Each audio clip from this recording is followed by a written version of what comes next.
Jom teman saya makan pulut durian. Ni pulut dia, mak mentua saya buat. Jadi kita makan. Aduh, makan dengan tangan sedap. Kalau makan dengan sudu, you tak jeliru. Okay, bismillahirrahmanirrahim. Sedap. Pulut dia sama dia. Bergamau lah.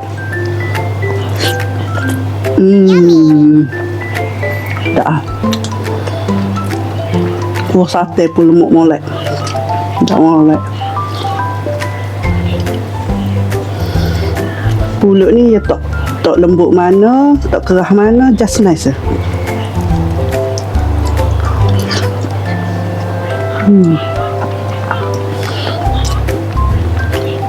Saya tengok mak tua saya buat, dia kukuh 2 kali.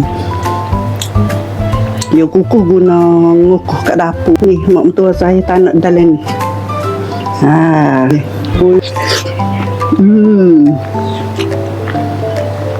Oh, sedap.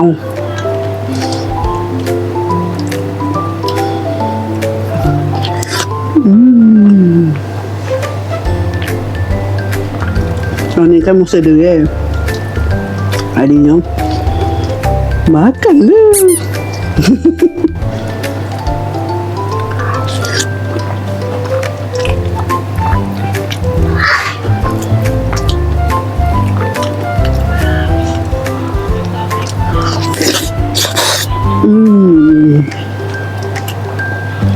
Sangat.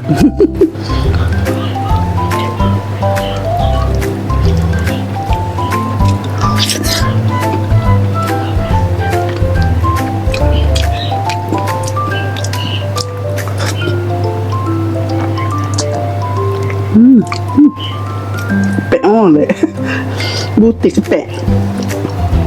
Sedap.